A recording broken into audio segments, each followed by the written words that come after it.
Hi friends, இன்றைக்கி நம்ம சேனலில் 3 விதமான லெஸ்ஸி பார்க்கலாம். வாங்க அதை எப்படி செய்யலான்ட்டு நம்ம பார்க்கலாம்.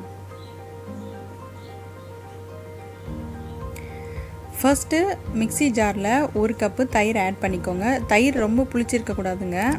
இந்த மாதிரி கெட்டியாக இருந்தால் அப்போ தான் லெஸ்ஸி போடுறதுக்கு நல்லாயிருக்கும். சர்க்கரை வந்துட்டு 1/2 கப்பு எடுத்துக்கோங்க. ஏலக்காய் தூள் அது வந்து ஒரு 1/4 டீஸ்பூன் அளவு. ஸோ மிக்ஸி ஜாரில் போட்டு நார்மல் லெஸ்ஸி இது சூப்பராக இருக்குது பாருங்கள். பார்க்கவே டேஸ்ட்டும் அதே மாதிரி தாங்க இருக்கும். நெக்ஸ்ட்டு வந்து ஆப்பிள் லெஸ்ஸி. அதே மாதிரி 1 கப் தயிர் எடுத்துக்கோங்க. ஆப்பிள் வந்து இந்த மாதிரி குட்டியாக கட் பண்ணி வச்சுருக்கேன். அதையும் வந்துட்டு ஆட் பண்ணிக்கோங்க. அதில் ஒருவேளை உங்களுக்கு ரொம்ப ஃபைனாக அந்த பேஸ்ட் ஆப்பிள் இது இருக்கணும் அப்படின்னா ஃபஸ்ட்டு ஆப்பிளை போட்டுட்டு அதுக்கப்புறமா வந்து நீங்கள் தயிர் சேர்த்து மிக்ஸி ஜாரில் போட்டு அரைக்கலாம். 1/4 கப்பு எடுத்துக்கோங்க. சர்க்கரை போதும். ஏலக்காய் தூள் அதேமாதிரி சேர்த்துக்கோங்க. இப்போது ஆப்பிள் லெஸ்ஸி ரெடி. மேலே கொஞ்சம் டெக்கரேஷனுக்கு ஆப்பிள் துண்டுகள் நான் மேலே வச்சுருக்கேன். நெக்ஸ்ட்டு மாம்பழம் லெஸ்ஸி. ஒரு மாம்பழம் இதே மாதிரி கட் பண்ணி வச்சுக்கோங்க.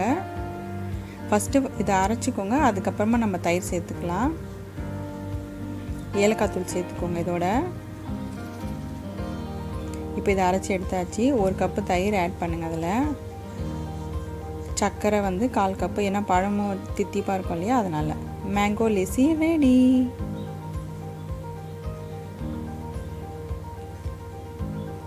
சூப்பரான 3 வகை லெஸ்ஸி ரெடி.